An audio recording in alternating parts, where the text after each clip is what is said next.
আপনারা জানেন গত ৩রা আগস্ট ২০২১ তারিখ রাতে রাজধানীর বসুন্ধরা এলাকা হতে মিশু হাসান ও জিসানকে র্যাব গ্রেফতার করতে সক্ষম হয়। গ্রেফতারকৃতদের জিজ্ঞাসাবাদে প্রাথমিকভাবে আমরা জানতে পারি রাজধানীর গুলশান, বাড়িধারা ও বনানী সহ বিভিন্ন এলাকায় পার্টি ও ডিজে পার্টির নামে বিভিন্নভাবে অনৈতিক কার্যক্রম পরিচালিত হয়। ফলশ্রুতিতে র্যাব গোয়েন্দা নজরদারি বৃদ্ধি করে। এরই ধারাবাহিকতায় র্যাব সদর দপ্তরের গোয়েন্দা শাখা ও র্যাব ১-এর একটি আভিযানিক দল গত ৪ আগস্ট দিবাগত রাতে রাজধানীর বনানী এলাকা হতে শামসুন নাহার স্মৃতি ওরফে স্মৃতিমণি ওরফে পরিমণি এবং নজরুল ইসলাম ওরফে রাজ সহ ৪ জনকে গ্রেফতার করতে সক্ষম হয়। উদ্ধার করা হয় একটি মিনিবার, পরিচালনা করার বিভিন্ন সরঞ্জামাদি সহ বিভিন্ন বিদেশি মদ ও মদের বোতল সহ ইয়াবা, সীসা, এলএসডি, আইস। প্রাথমিক জিজ্ঞাসাবাদে গ্রেপ্তারকৃতদের কাছ থেকে চাঞ্চল্যকর তথ্য উদ্ধার করা হয়। গ্রেপ্তারকৃত শামসুন নাহার স্মৃতি ওরফে স্মৃতিমণি ওরফে পরিমণিকে জিজ্ঞাসাবাদে জানা যায় পিরোজপুরের একটি কলেজ হতে এইচএসসি অধ্যয়নরত অবস্থায় ওনার ঢাকায় আগমন ঘটে। ২০১৪ সালে তিনি প্রথম একটি ছবির মাধ্যমে চিত্রজগতে অন্তর্ভুক্ত হন। তিনি এই পর্যন্ত ৩০টি সিনেমা সহ ৫ থেকে ৬টি টিভিসিতে অংশগ্রহণ করেছেন। পিরোজপুর থেকে ঢাকায় এসে চিত্রজগতে দৃঢ় অবস্থানের পিছনে তিনি জানান নজরুল ইসলাম ওরফে রাজের একটি গুরুত্বপূর্ণ ভূমিকা ছিল। গ্রেপ্তারকৃত পরিমণি ২০১৬ সাল হতে অ্যালকোহলে আসক্ত হয়ে পড়েন। তার ফ্ল্যাট হতে বিভিন্ন ব্র্যান্ডের বিদেশি মদ উদ্ধার করা হয়। তিনি নিয়মিত অ্যালকোহল সেবন করতেন এবং মাত্রাতিরিক্ত অ্যালকোহল সেবনের চাহিদা মেটানোর জন্য তিনি নিজের ফ্ল্যাটে একটি মিনি বার স্থাপন করেন। এছাড়া তিনি তার বারে বিভিন্ন সময় পার্টি সহ বিভিন্ন ডিজে পার্টির আয়োজন করতেন। তার এই মিনি বারে বিভিন্ন সময় নজরুল ইসলাম, রাজ সহ বিভিন্ন ব্যক্তিদের যাতায়াত ছিল। তার এই মিনি বারে অ্যালকোহল সাপ্লাই সহ বিভিন্ন সহযোগিতা করে আসত নজরুল ইসলাম ওরফে রাজ। গ্রেফতারকৃত নজরুল ইসলাম ওরফে রাজকে জিজ্ঞাসাবাদে জানা যায় সে ১৯৮৯ সালে খুলনার একটি মাদ্রাসা থেকে দাখিল সম্পন্ন করেন। পরবর্তীতে ঢাকায় গ্র্যাজুয়েশন সম্পন্ন করে বলে তিনি দাবি করেন। অতঃপর সে বিভিন্ন ব্যবসা বাণিজ্য ও ঠিকাদার কার্যক্রম শুরু করেন। পাশাপাশি শোবিজ জগতেও তার অনুপ্রবেশ শুরু হয়। তিনি রাজ মাল্টিমিডিয়া নামে একটি মাল্টিমিডিয়ার স্বত্বাধিকারী। তিনি বিভিন্ন নাটক প্রযোজনা সহ বিভিন্ন শোবিজ অঙ্গনে বিভিন্ন প্রযোজনা করেছেন। ব্যবসায়িক জগৎ ও চিত্র জগৎ এই দুই ক্ষেত্রে সংযোগ থাকায় তিনি ব্যক্তিগত স্বার্থ চরিতার্থে তিনি উদ্দেশ্য প্রণোদিতভাবে নিজের অবস্থানকে অপব্যবহার করেছেন। গ্রেফতারকৃত মোহাম্মদ নজরুল ইসলাম ওরফে রাজ ইতিপূর্বে গ্রেফতারকৃত মিশু হাসান ও জিসানের সহযোগিতায় ১০-১২ জনের একটি সিন্ডিকেট গড়ে তুলেছিল। উক্ত সিন্ডিকেটটি রাজধানী ঢাকার বিভিন্ন অভিজাত এলাকায় বিভিন্ন গুলশান, বাড়িধারা সহ বিভিন্ন এলাকায় পার্টি সহ ডিজে পার্টির আয়োজন করত। ওই সকল পার্টিতে বিভিন্ন অনৈতিক কার্যক্রম সহ মাদক সেবন সহ বিভিন্ন কার্যক্রম পরিচালিত হতো। উক্ত পার্টিতে অংশগ্রহণকারীদের কাছ থেকে বিভিন্ন অর্থে বিভিন্ন পরিমাণে অর্থ সংগ্রহ করা হতো। এরই মাধ্যমে এই সিন্ডিকেটের সদস্যরা বিপুল পরিমাণ অর্থের মালিক হয়ে যায়। তাদের এই প্রতিটি পার্টিতে ১৫ থেকে ২০ জন সদস্য অংশগ্রহণ করত এবং এইসব সিন্ডিকেটে থেকে যাদেরকে তারা বিভিন্ন ব্যক্তিবর্গদের তারা বিদেশে প্লেজার ট্রিপ সহ বিভিন্ন ট্রিপের আয়োজন করত। এই পার্টি আয়োজনের ক্ষেত্রে আগত ব্যক্তিদের চাহিদা ও পছন্দ অনুযায়ী পার্টি সমূহে বিভিন্ন ব্যক্তিবর্গকে পাঠানো হতো।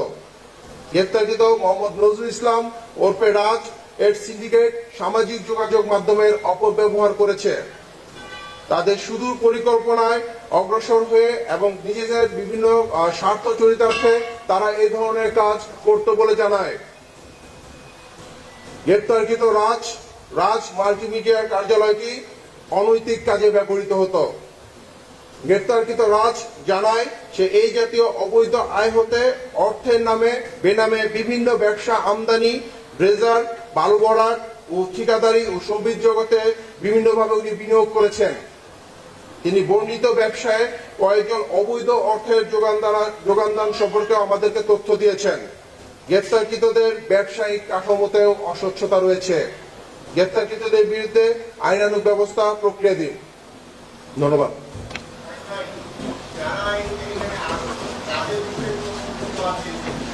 তাদের বিরুদ্ধে কোনো ব্যবস্থা নেওয়া হবে কিনা? আমি বাদল আর ধন্যবাদ আপনাকে। প্রাথমিক জিজ্ঞাসাবাদে আমরা বেশ কিছু গুরুত্বপূর্ণ তথ্য পেয়েছি। এই সকল পার্টি বা ডিজে পার্টিতে কারা অংশগ্রহণ করতেন এবং কারা বিভিন্নভাবে অনৈতিক কাজে লিপ্ত হতেন এই সংক্রান্ত আমরা বিভিন্ন তথ্য পেয়েছি। এই ধরনের তথ্যগুলো উদ্দেশ্য প্রণোদিত কিনা সেটাও যাচাই বাছাই করা হচ্ছে। যাচাই বাছাই পরবর্তীতে তাদের বিরুদ্ধে প্রয়োজনীয় ব্যবস্থা গ্রহণ করা হবে। আমরা তদন্ত করছি, তদন্তের সাথে এখন আমরা আপনাদেরকে বলছি না। আমি আমারবাড় থেকে বলছিলাম। মহিন ভাই, আমি আমারবাড় থেকে কাজ করি। আমি হাফিজুর রহমান ভাই।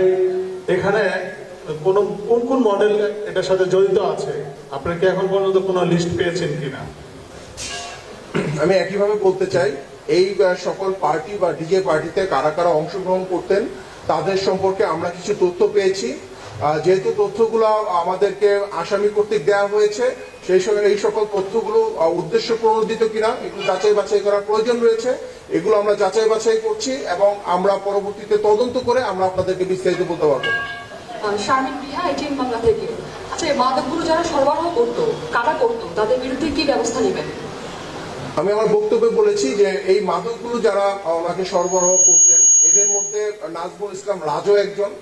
পাশাপাশি আমরা আরো কিছু ব্যক্তিবর্গের তথ্য পেয়েছি যে এখানে কিন্তু মাদকের পরিমাণ কম নয়। এখানে তার মাদকের আমরা যেটা বলেছি 120টি বোতল আগে ব্যবহৃত পেয়েছি এবং স্মৃতিমণির বাসায়, যেটা পরিমণি, ওনার বাসায় আমরা 19টি বিদেশি বোতলও পেয়েছি। তো এই সংক্রান্ত বিভিন্ন তথ্য আমরা পেয়েছি। এদের মধ্যে রাজও একজন, পাশাপাশি আরো কিছু ব্যক্তির তথ্য আমরা পেয়েছি। আমরা আপনারা জানেন গতকালকে আমরা গ্রেপ্তার করেছি মিশু হাসান, জিসান, এদের কাছ থেকে এই সম্পর্কিত কিছু তথ্য সংশ্লিষ্টতা পেয়েছি। সামগ্রিকভাবে আমরা তদন্ত করে দেখছি, যেটা পরবর্তীতে আমরা আপনাদেরকে জানাতে পারবো। কি কি মামলা হবে? এখন পর্যন্ত আমরা যে তথ্যগুলো পেয়েছি, স্মৃতিমণি ও পরিমণির বিরুদ্ধে মাদক নিয়ন্ত্রণ অধিদপ্তরের যে মাদক আইনে মামলা হবে।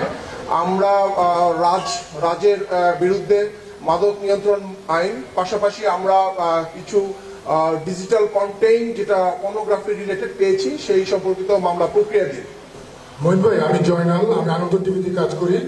আমার প্রশ্নটি হচ্ছে, রাজ মাল্টিমিডিয়া যেহেতু বিভিন্ন ধরনের অনৈতিক কাজ হতো, সেক্ষেত্রে কি এটি কি শৃঙ্খলা করা হবে কিনা?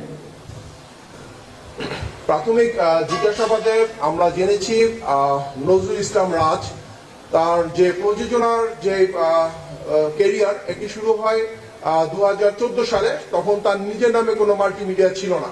সে বিভিন্ন নামে বেনামে বিভিন্ন নাটক সহ বিভিন্ন নাটক এবং মিডিয়া যে মুভি সেগুলো উনি প্রযোজনা করে আসছিল। পরবর্তীতে আমরা জেনেছি 2018 সালে তিনি এই রাজ মাল্টিমিডিয়াটি উনি কার্যক্রম শুরু করেন, যার মাধ্যমে তিনি ইতিমধ্যে 2টি সিনেমা প্রযোজনা করছেন। এবং এই রাজ মাল্টিমিডিয়ার যে অফিস আমরা পেয়েছি, সেই অফিসে আমরা নিয়মতান্ত্রিকভাবে গতানুগতিক যে নিয়ম, র্যাব অভিযান পরিচালনা করার ক্ষেত্রে যে র্যাবের একটি গোয়েন্দা দল থাকবে, আভিযানিক দল থাকবে এবং র্যাবের ম্যাজিস্ট্রেট থাকবে, তাদের মাধ্যমে আমরা গতানুগতিকভাবে অভিযান পরিচালনা করেছি। এবং এখন পর্যন্ত আমরা সেই মামলার সাথে এই অভিযানে যে তার অফিস সেটিও তার সাথে অন্তর্ভুক্ত আছে।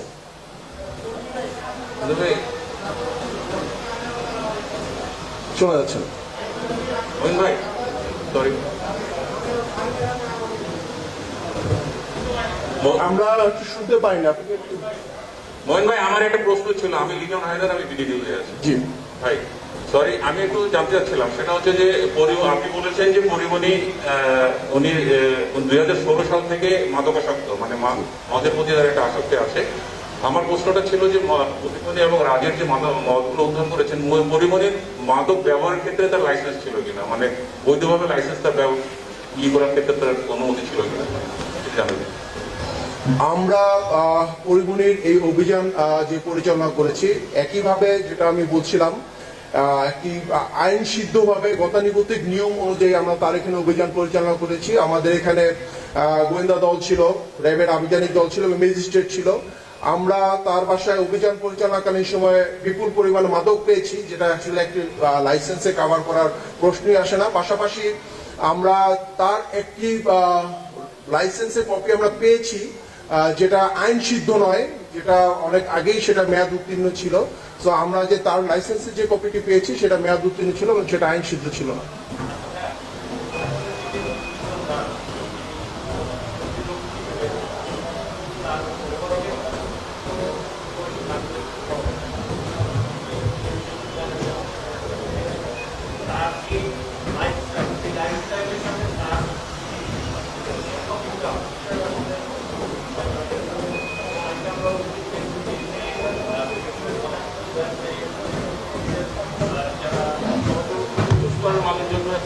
তাদেরকে টার্গেট করে তাদের কাছে এই ধরনের এই যে উঠতি বয়সী যে নারী আছে তাদেরকে এভাবে বিভিন্ন কাজে, অনৈতিক কাজে ব্যবহার করতো, এটা আসলে কতটুকু সত্যতা পেয়েছে?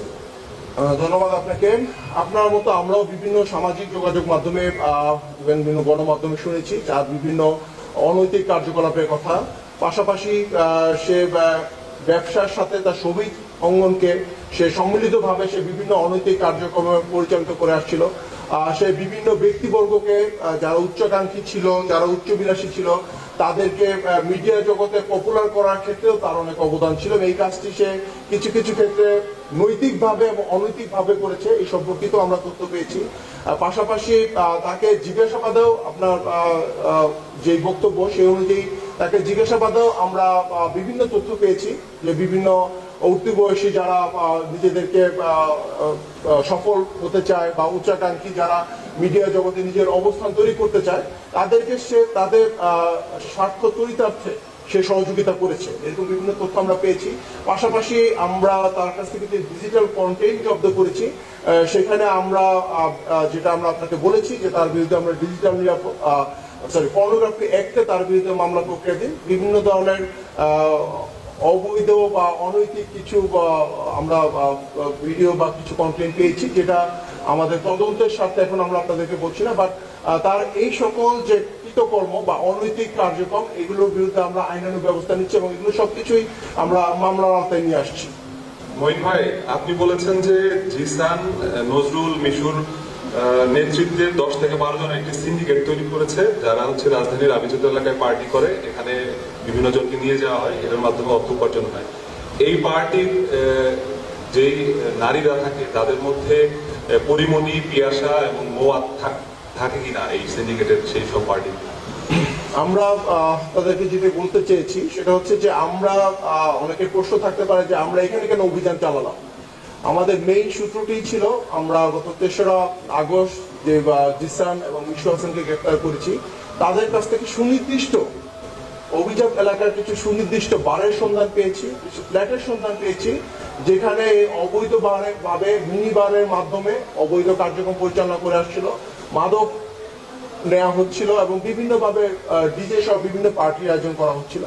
এর মধ্যে আমরা এই সূত্র ধরেই আমরা এই অভিযান পরিচালনা করেছি। পাশাপাশি আমরা আরো কিছু যে বার বা কিছু ফ্ল্যাটের সন্ধান আমরাও পেয়েছি, সেগুলো তথ্যগুলো আমরা যাচাই বাছাই করছি এবং সেগুলো তথ্য অনেক ক্ষেত্রেই উদ্দেশ্য প্রণোদিত হয়ে থাকতে পারে। আমরা এই তথ্যগুলো যাচাই বাছাই করে পরবর্তীতে আমরা অভিযান পরিচালনা করব।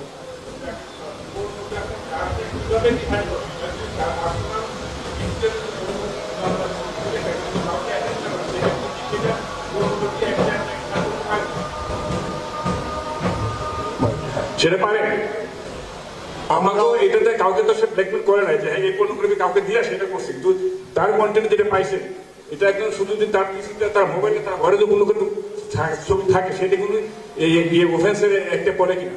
প্রাথমিক জিজ্ঞাসাবাদে বা বিভিন্ন অভিযুক্তের বক্তব্য অনুযায়ী, পাশাপাশি মিশু হাসান এবং জিসানের বক্তব্য অনুযায়ী আমরা জেনেছি তার মোবাইলে বা তার কাছে যে বিভিন্ন সময় বিভিন্ন উঠতি বয়সী মানুষের কন্টেন্ট ছিল, এই কন্টেন্টগুলো সে উদ্দেশ্য প্রণোদিতভাবে, আমি আমার বক্তব্যে বলেছি উদ্দেশ্য প্রণোদিতভাবে সে ব্যবহার করেছে বিভিন্ন সময়, যেটা অনেক ক্ষেত্রেই তার নিজের স্বার্থ চরিতার্থে, অনেক ক্ষেত্রেই কোনো ইন্ডিভিজুয়ালি কারো স্বার্থ চরিতার্থে ব্যবহার করা হয়েছে। সেই ক্ষেত্রে আমাদের যারা আইনজ্ঞ আছে, এটা আইন সিদ্ধ কিনা তারা এটা পর্যালোচনা করেছে। এই পর্যালোচনার প্রেক্ষিতে আমরা তাদের বিরুদ্ধে এই অভিযোগ থানায় উপস্থাপনের মাধ্যমে তাদের বিরুদ্ধে মামলা দায়ের করা হয়। পার্টিকুলারলি পরিমণিরটা তো আপনার একটা ভিকটিম লাগবে, এরকম ভিকটিম পাইছেন আপনারা? পরিমণিরটা ভিকটিম লাগবে কি জন্য? এগুলো যদি কোনো কাছে বলেন।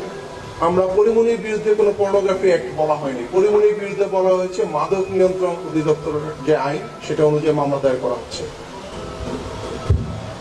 জি, নেক্সট। আর কিছু?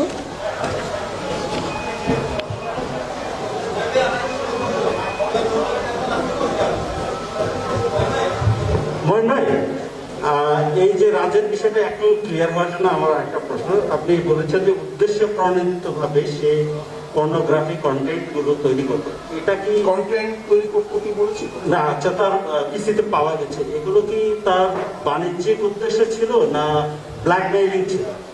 সেটাই আমরা বলেছি যে প্রাথমিকভাবে আমরা জিজ্ঞাসাবাদে তার যে বিভিন্ন বক্তব্য আমরা পেয়েছি, সেটি সে যেগুলো বলেছে তার বক্তব্যের সাথে যারা ভুক্তভোগী তাদের বক্তব্য যাচাই বাছাই করা হচ্ছে। পাশাপাশি তার যে বক্তব্য সেটা উদ্দেশ্যপূর্ণ দিকে কিনা, সে কাউকে ফাঁসানোর জন্য বলছে কিনা বা কোনো ব্ল্যাকমেল করার জন্য বলছে কিনা, এটাও আমরা তদন্ত করছি। এই তদন্ত করার পরে সার্বিকভাবে আমরা আপনাদেরকে বিস্তারিত বলতে পারবো এবং সার্বিকভাবে প্রমাণ হওয়ার পরেই তার বিরুদ্ধে আমরা মামলা রুজু করবো। মহিন ভাই, আমি সাদ্দাম হুসাইন। পরিমণির বাসায় যে মাদক দ্রব্যগুলি পাওয়া গেছে, এতে মনে হচ্ছে তার বাসা একটা মিনি বার হিসাবে ইউজ হতো।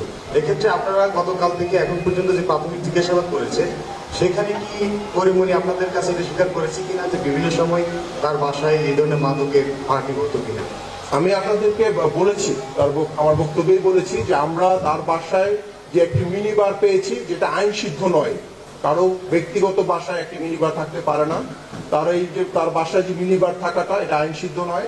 পাশাপাশি উনি আমাদেরকে প্রাথমিক জিজ্ঞাসাবাদে বলেছেন যে উনি অনেক ক্ষেত্রেই, যেহেতু উনি তো অতিমাত্রায় মাদকাসক্ত মাঝে মাঝে ছিলেন, অনেক ক্ষেত্রেই অতিমাত্রায় অ্যালকোহল গ্রহণ করতেন, এই জন্য উনি ওনার প্রাথমিক জিজ্ঞাসাবাদে বলেছেন যে উনি তার বাসায় ফ্ল্যাটে এই ধরনের বার উনি মেনটেন করে গিয়েছেন।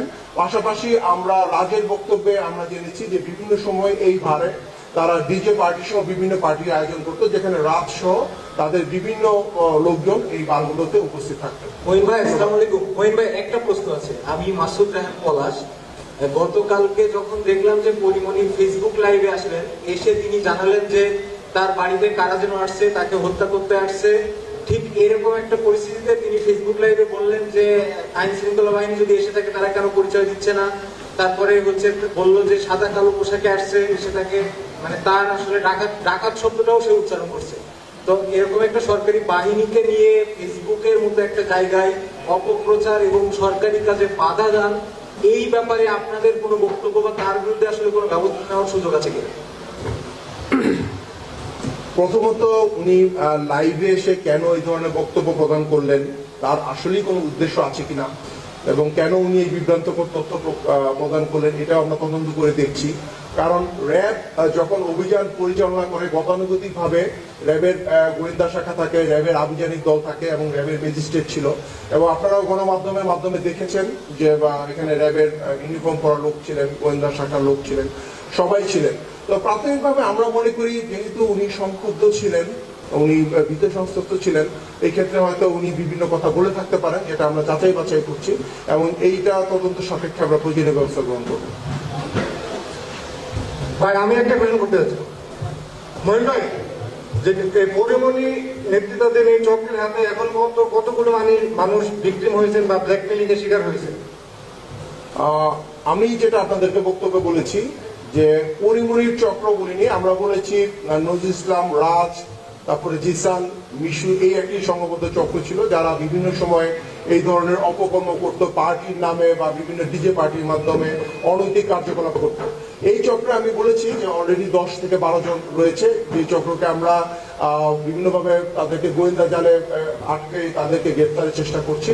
পাশাপাশি এই চক্রের মাধ্যমে কেউ প্রতারিত হয়েছে কিনা এই সম্পর্কে বিভিন্ন তথ্য আমরা পেয়েছি, বাট আমি বারে আপনাদেরকে বলছি যে এই তথ্যগুলো উদ্দেশ্য প্রণোদিত কিনা বা কারো স্বার্থ চরিতার্থ করার জন্য কিনা, এটার জন্য আমাদের তদন্ত প্রয়োজন। এই তদন্তগুলো আমরা করছি, এই তদন্ত পরবর্তীতে আমরা আপনাদেরকে ডিটেইলস বলতে পারবো।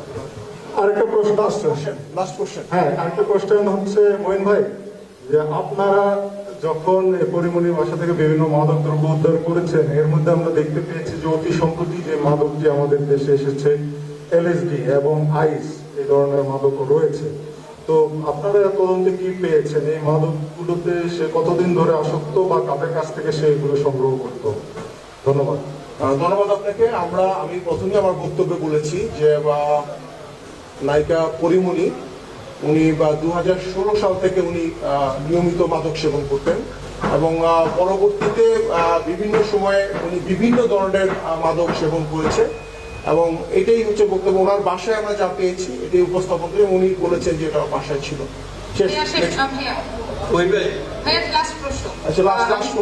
আমি রাহা, গ্লোবাল টেলিভিশন থেকে। আপনি বলছিলেন যে পরিমণির এবং রাজে তারা যে মাদক পেয়েছেন এবং যে পার্টির আয়োজন করতো সেটা ফান্ডিং কারা করতো, এরকম কোনো তথ্য আপনারা পেয়েছেন কিনা? আমি আপনাকে বলেছি যে এই সকল যে পার্টি আয়োজন করা হতো, এই সকল পার্টি থেকে বিপুল পরিমাণ অর্থ তারা উপার্জন করতো। রাজ সহ যে সিন্ডিকেটটি আমরা বলেছি, জিসান, মিশু হাসান, এই চক্রটি বিপুল পরিমাণ অর্থ তারা সংগ্রহ করতো এবং যেটা পরবর্তীতে তারা বিভিন্ন ব্যবসার কাজে ব্যবহৃত করতো। এই চক্রের যারা বিভিন্নভাবে তাদেরকে অর্থ দিয়েছে, আমি সেটাও বলেছি যে তারা বলেছে যে তারা কাজের কাছ থেকে অর্থ নিত এবং কারা এখানে সংশ্লিষ্ট ছিল, এই সংক্রান্ত তথ্য আমরা পর্যালোচনা করছি, পরবর্তীতে আমরা আপনাদেরকে বলবো। ধন্যবাদ।